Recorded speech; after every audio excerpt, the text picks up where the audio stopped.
ऋषियों ने बोला, साधु शिरोमणे, अब आप हमें पार्थिव प्रतिमा की पूजा का विधान बताइए, जिसके फलस्वरूप समस्त अभीष्ट वस्तुओं की प्राप्ति होती है।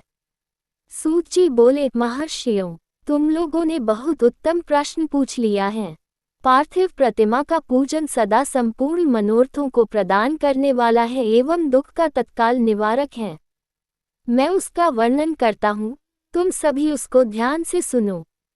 इस भूतल पर पृथ्वी आदि की बनी हुई देय प्रतिमाओं की पूजा अभीष्टदायक मानी गई है। निश्चय ही इसमें पुरुषों का और स्त्रियों का भी अधिकार है। नदी, पोखरे अथवा कुएं में प्रवेश करके पानी के भीतर से मिट्टी ले आए, फिर गंध चूर्ण के द्वारा उसका संशोधन करे और शुद्ध मंडप में रखकर उसे महीन पीसे और साने। इसके पश्चात हाथ से प्रतिमा बनाकर दूध से उसका सुंदर संस्कार करे। उस प्रतिमा में अंग प्रत्यंग अच्छी तरह प्रकट हुए हो एवं वह सभी प्रकार के अस्त्र शस्त्रों से संपन्न बनाई गई हो।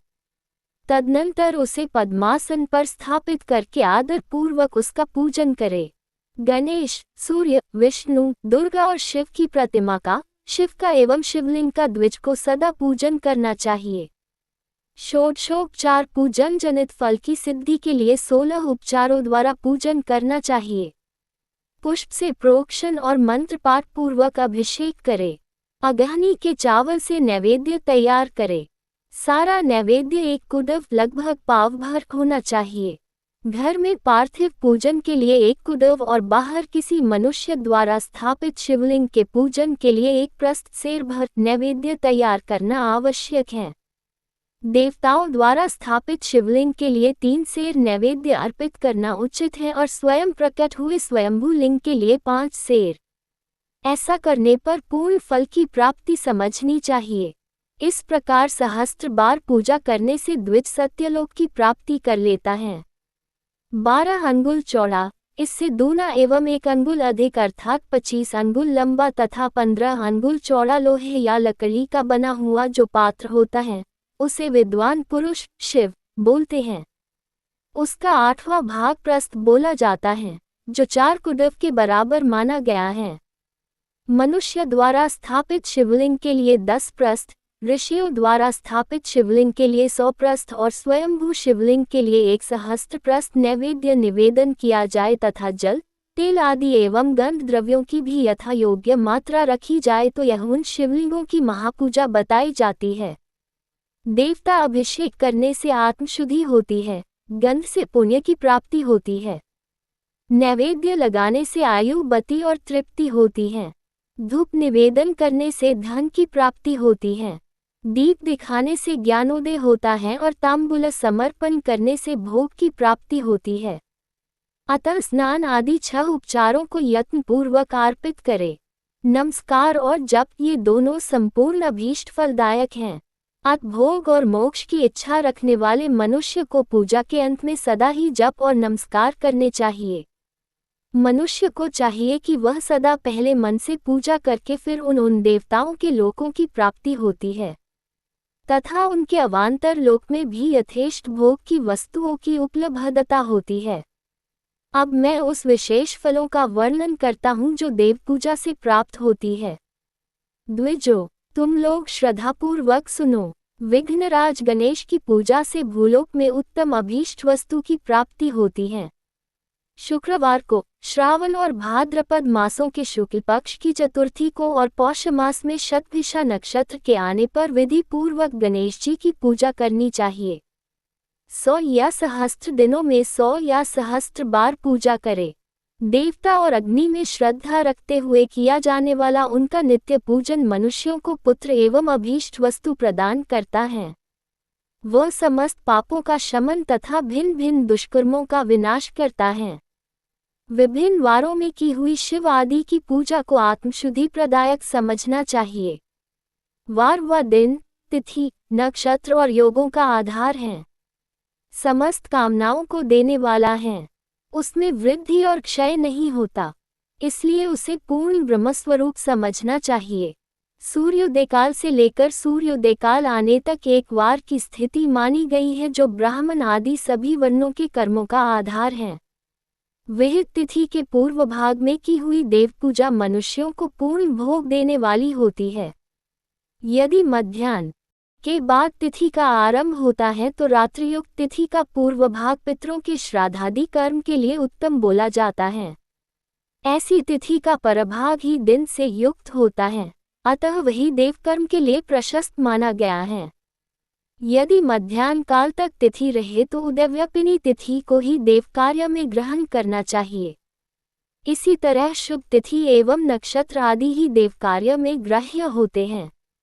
वार आदि का भली भांति विचार करके पूजा और जप इत्यादि करना चाहिए। वेदों में पूजा शब्द के अर्थ की इस प्रकार योजना की गई है, पूजायते अनेन इति पूजा। ये पूजा शब्द की व्युत्पत्ति है। पू का अर्थ है भोग और फल की सिद्धि। वह जिस कर्म से संपन्न होती है उसका नाम पूजा है। मनोवांछित वस्तु तथा ज्ञान ये ही अभीष्ट वस्तुएं हैं। सकाम भाव वाले को अभीष्ट भोग अपेक्षित होता है और निष्काम भाव वाले को अर्थ पारमार्थिक ज्ञान। ये दोनों ही पूजा शब्द के अर्थ है। पूजा शब्द की सार्थकता इनकी योजना करने से ही है।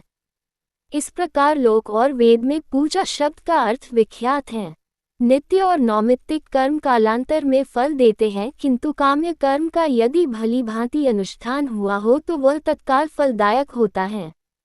प्रतिदिन एक पक्ष, एक मास और एक वर्ष तक लगातार पूजन करने से उन कर्मों के फल की प्राप्ति होती है और उनसे वैसे ही पापों का क्रमशः क्षय होता जाता है। प्रत्येक मास के कृष्ण पक्ष की चतुर्थी तिथि को की हुई महागणपति की पूजा एक पक्ष के पापों का नाशक और एक पक्ष तक उत्तम भोगरूपी फल देने वाली होती है। चैत्र मास में चतुर्थी को की हुई पूजा एक मास तक किए गए पूजन का फल प्रदान करने वाली होती है और जब सूर्य सिंह राशि पर स्थित हो उस समय भाद्रपद मास की चतुर्थी को की हुई गणेश जी की पूजा एक वर्ष तक मनोवांछित भोग प्रदान करती है, ऐसा जानना चाहिए। श्रावण मास के रविवार को हस्त नक्षत्र से युक्त सप्तमी तिथि को तथा माघ शुक्ल सप्तमी को भगवान सूर्य का पूजन करना चाहिए। ज्येष्ठ तथा भाद्रपद मासों के बुधवार को श्रवण नक्षत्र से युक्त द्वादशी तिथि को तथा केवल द्वादशी को भी किया गया भगवान विष्णु का पूजन अभीष्ट संपत्ति को देने वाला माना जाता है। श्रावण मास में की हुई श्रीहरि की पूजा अभीष्ट मनोरथ और आरोग्यप्रद होती है। अंगों एवं उपकरणों सहित पूर्वोक्त गौ आदि 12 वस्तुओं का दान करने से जिस फल की प्राप्ति होती है उसी फल को द्वादशी तिथि में आराधना द्वारा श्री विष्णु की तृप्ति करके मनुष्य प्राप्त कर लेता है। जो द्वादशी तिथि को भगवान विष्णु के 12 नामों द्वारा 12 ब्राह्मणों का षोडशोपचार पूजन करता है वह उनकी प्रसन्नता पा लेता है। इसी प्रकार संपूर्ण देवताओं के विभिन्न 12 नामों द्वारा किया हुआ 12 ब्राह्मणों का पूजन उन देवताओं को प्रसन्न करने वाला होता है। कर्क की संक्रांति से युक्त श्रावण मास में नवमी तिथि को मृगशिरा नक्षत्र के योग में अंबिका का पूजन करें। वे संपूर्ण मनोवांछित भोगों और फलों को देने वाली हैं। ऐसे पुरुष जो ऐश्वर्य की इच्छा रखते हो उन्हें उस दिन अवश्य उनकी पूजा करनी चाहिए। आश्विन मास के शुक्ल पक्ष की नवमी तिथि संपूर्ण अभीष्ट फलों को देने वाली है। उसी मास के कृष्ण पक्ष की चतुर्दशी को यदि रविवार पड़ा हो तो उस दिन का महत्व विशेष बढ़ जाता है। उसके साथ ही यदि आर्द्रा और महार्द्रा सूर्य संक्रांति से युक्त आर्द्रा का योग हो तो उक्त अवसरों पर की हुई शिव पूजा का विशेष महत्व माना गया है। माघ कृष्णा चतुर्दशी को की हुई शिवजी की पूजा संपूर्ण अभीष्ट फलों को देने वाली है। वह मनुष्यों की आयु बढ़ाती, मृत्यु कष्ट को दूर भगाती और समस्त सिद्धियों की प्राप्ति कराती है। ज्येष्ठ मास में चतुर्दशी को यदि महार्द्रा का योग हो अथवा मार्गशीर्ष मास में किसी भी तिथि को यदि आर्द्रा नक्षत्र हो तो उस अवसर पर विभिन्न वस्तुओं की बनी हुई मूर्ति के रूप में शिव की जो 16 उपचारों से पूजा करता है उस पुण्यात्मा के चरणों का दर्शन करना चाहिए। भगवान शिव की पूजा मनुष्यों को भोग और मोक्ष प्रदान करने वाली होती है, ऐसा जानना चाहिए।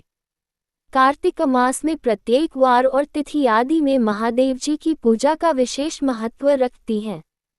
कार्तिक मास आने पर विद्वान पुरुष दान, तप, होम, जप और नियम आदि के द्वारा समस्त देवताओं का षोडशोपचारों से पूजन करे।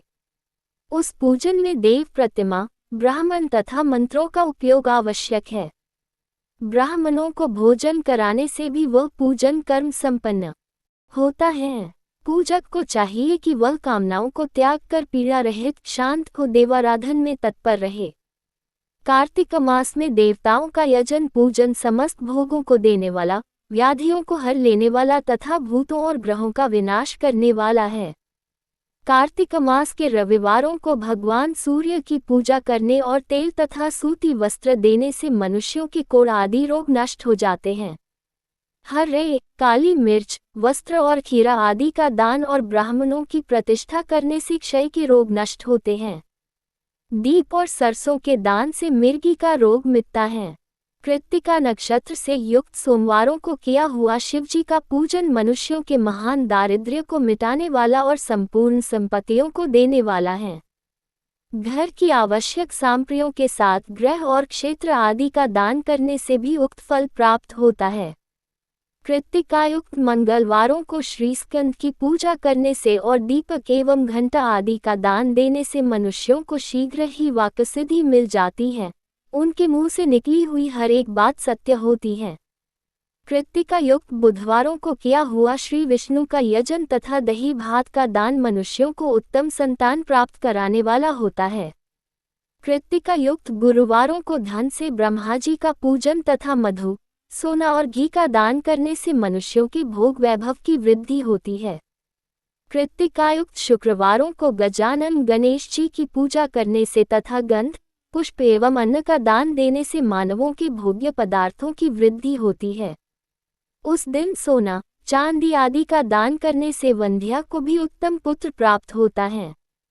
कृत्तिकायुक्त शनिवारों को दीपालों की वंदना, दिग्गजों, नागों और सेतुपालों का पूजन, त्रिनेत्रधारी रुद्र, पापहारी विष्णु तथा ज्ञानदाता ब्रह्मा का आराधन और धन्वंतरी एवं दोनों अश्विनी कुमारों का पूजन करने से रोग, दुर्मृत्यु एवं अकाल मृत्यु का निवारण होता है तथा तात्कालिक व्याधियों की शांति हो जाती है। नमक, लोहा, तेल और उड़द आदि का त्रिकुट, सौंठ, पीपल और गोल मिर्च, फल, गंध और जल आदि का तथा घृत आदि द्रव पदार्थों का और सुवर्ण, मोती आदि कठोर वस्तुओं का भी दान देने से स्वर्गलोक प्राप्त होता है। इनमें से नमक आदि का मान कम से कम 1 प्रस्थ सेर होना चाहिए और सुवर्ण आदि का मान कम से कम 1 पल। धन की संक्रांति से युक्त पौष मास में उष काल में शिव आदि समस्त देवताओं का पूजन क्रमशः समस्त सिद्धियों की प्राप्ति कराने वाला होता है। इस पूजन में अगहनी के चावल से तैयार किए गए हविष्य का नैवेद्य उत्तम बोला जाता है। पौष मास में नाना प्रकार के अन्न का नैवेद्य विशेष महत्व रखता है। मार्गशीर्ष मास में केवल अन्न का दान करने वाले मनुष्यों को ही संपूर्ण अभीष्ट फल प्राप्त होती है। मार्गशीर्ष मास में अन्न का दान करने वाले मनुष्य के सारे पापों का नाश हो जाता है। वह अभीष्ट सिद्धि, आरोग्य, धर्म, वेद का सम्यक ज्ञान, उत्तम अनुष्ठान का फल, इहलोक और परलोक में महान भोग, अंत में सनातन योग, मोक्ष तथा वेदांत ज्ञान की सिद्धि प्राप्त कर लेता है।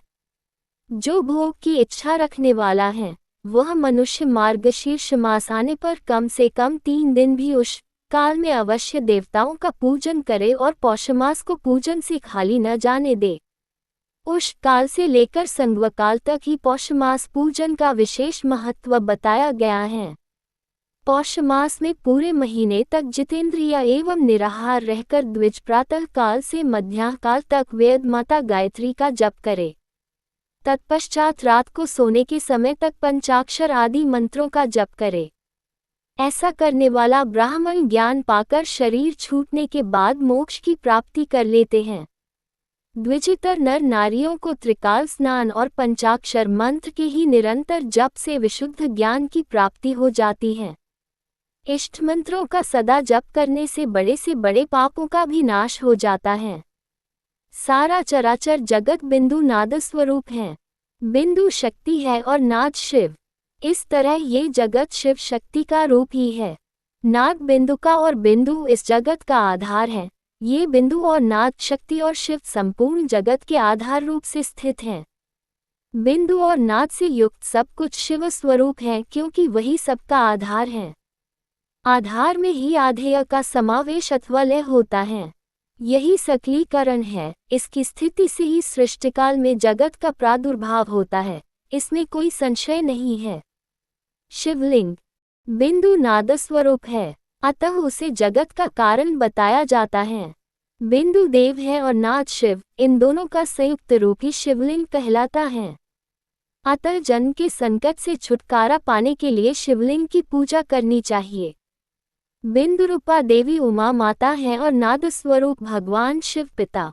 इन माता पिता के पूजित होने से परमानंद का लाभ लेने के लिए शिवलिंग की विशेष रूप से पूजा करें। देवी उमा जगत की माता है और भगवान शिव जगत के पिता। जो इनकी सेवा करता है, उस पुत्र पर इन दोनों माता पिता की कृपा नित्य अधिकाधिक वृद्धि होती रहती है। वह पूज करने वाले पर कृपा करके उसे अपना आंतरिक ऐश्वर्य प्रदान कर देते हैं। अतः मुनीश्वरों, आंतरिक आनंद के लिए शिवलिंग को माता पिता का स्वरूप मानकर उसकी पूजा करनी चाहिए। भर्ग शिव पुरुष रूप है और भर्गा शिवा अथवा शक्ति प्रकृति कहलाती है। अव्यक्त आंतरिक अधिष्ठान रूप गर्भ को पुरुष कहते हैं और सुव्यक्त आंतरिक अधिष्ठानभूत गर्भ को प्रकृति कहते हैं। पुरुष आदि गर्भ है, वह प्रकृति रूप गर्भ से युक्त होने के कारण गर्भवान है, क्योंकि वही प्रकृति का जनक है। प्रकृति में जो पुरुष का संयोग होता है, यही पुरुष से उसका प्रथम जन्म कहलाता है। अव्यक्त प्रकृति से महितत्वादि के क्रम से जो जगत का व्यक्त होना है, यही उस प्रकृति का द्वितीय जन्म कहलाता है। जीव पुरुष से ही बारंबार जन्म और मृत्यु की प्राप्ति करता है। माया द्वारा अन्य रूप से प्रकट किया जाना ही उसका जन्म कहा जाता है। जीव का शरीर जन्मकाल से ही जीर्ण 6 भाव विकारों से युक्त होने प्रारंभ कर देता है, इसीलिए उसे जीव की संज्ञा दी गई है। जो जन्म लेता और विविध पाशों द्वारा तनाव बंधन में पड़ता है, उसका नाम जीव है। जन्म और बंधन जीव शब्द का अर्थ ही है। अतः जन्म मृत्यु रूपी बंधन की निवृत्ति के लिए जन्म के अधिष्ठानभूत मातृ पितृ स्वरूप शिवलिंग का पूजन करना चाहिए। गाय, दूध, दही और घी, इन तीनों को पूजन के लिए शहद और शक्कर के साथ पृथक पृथक भी रखे एवं इन सभी को मिलाकर सम्मिलित रूप से पंचामृत भी तैयार करे। इनके द्वारा शिवलिंग का अभिषेक एवं स्नान कराए। फिर गाय के दूध एवं अन्न के मेल से नैवेद्य तैयार करके प्रणव मंत्र के उच्चारण पूर्वक उसे भगवान शिव को अर्पण करे। संपूर्ण प्रणव को ध्वनिलिंग कहते हैं। स्वयंभूलिंग नाद स्वरूप होने के कारण नादलिंग कहा गया है। यंत्र या अर्घा बिंदु स्वरूप होने के कारण बिंदुलिंग के रूप में विख्यात है। उसमें अचल रूप से प्रतिष्ठित जो शिवलिंग है, वह मकार स्वरूप है, अतः मकारलिंग कहलाता है। सवारी निकालने आदि के लिए जो चरलिंग होता है, वह उकार स्वरूप होने के कारण उकारलिंग कहा गया है तथा पूजा की दीक्षा देने वाले जो गुरु या आचार्य हैं, उनका विग्रह आकार का प्रतीक होने से अकारलिंग माना गया है। इस प्रकार अकार, उकार, मकार, बिंदु, नाद और ध्वनि के रूप में लिंग के 6 भेद है। इन 6 लिंगों की नित्य पूजा करने से साधक जीवन मुक्त हो जाता है, इसमें कोई संशय नहीं है।